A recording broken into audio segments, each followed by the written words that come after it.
Patiently stretch your hands to disturb God. Good morning, everybody. What is your posture when you pray? Do you stand, sit, or kneel down? Do you fold your hand, bow your head, or spread out your hands?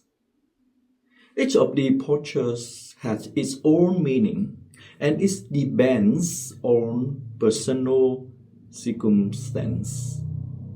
Today we learn about the posture of spreading hands as a way to convey our openness to receive and the symbolic meaning of humility and sacrifice. This posture has recorded in the first reading when Moses raised his hands. It is like a joke. When Moses strongly raised his hands, the Israelites could win. And when Moses tightly let his hands down, the enemy took advantage.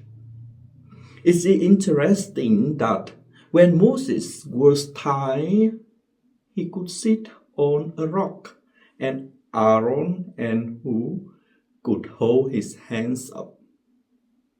This led to a special meaning that the people won because they rely on the power of God, not on the military power led by Joshua. The act of raising hands is an external symbol for prayer. It also means that if we stop at human limits, sometimes we will be tired and discouraged. But we can rely on others and on God. It is like Moses, a ray leader, a ray prophet, also needed to sit down, needed to have the help of others to maintain the spirit of prayer. Understood like that, the inner attitude of patient prayer is expressed outwardly in the spirit of unity. Referring to the spirit of patience and constant prayer, Jesus in the Gospel of Luke gave a parable to teach his disciples. Here, the context of the text is different from the stubborn attitude of the friend who come to the door to borrow bread to prove the affirmation. Ask and you will receive in Luke chapter 11.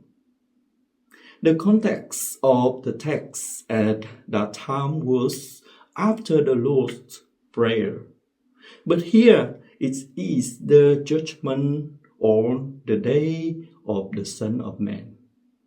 The content of the request is also not similar. While the friend, out of hospitality, persistently bothered to receive bread to treat his friend who come to visit from afar, the widow bothered the unjudged judge to ask for justice. The result is unclear, but it is almost certain that the answers were achieved because of the harassment. The host people received bread to treat his friend, but the widow who was harmed were judged. So the request for others or for oneself, asking for material things like bread to eat or for the fair judgment are not important. Because the noteworthy point is the attitude of always praying. Praying without discouragement will certainly be answered. The concluding sentence of the Gospel passage is the special highlight.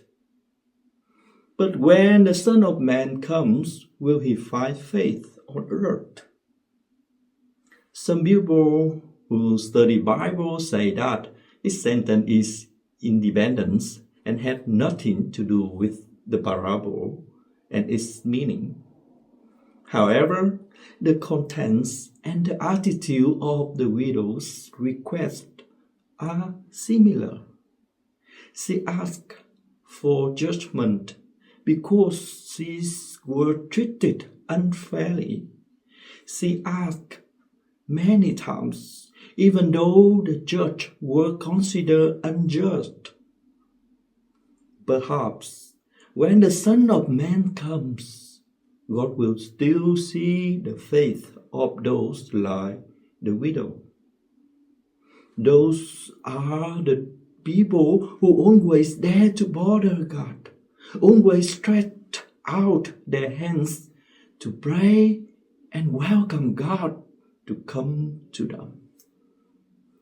Putting faith and hope in that each follower of God is invited to keep their faith, especially those who are tied of hands, who are disappointed because they haven't been praying for a long time but have not received anything. But God is righteous above the unbelief and injustice of mankind. When God comes, He will judge justly for those who constantly call upon Him. And for believers, let us show our inner faith through our external actions, always patiently stretch out our hands in prayer, and courageously bother God constantly. Surely God will not be afraid of being bothered by people, but will come in His justice.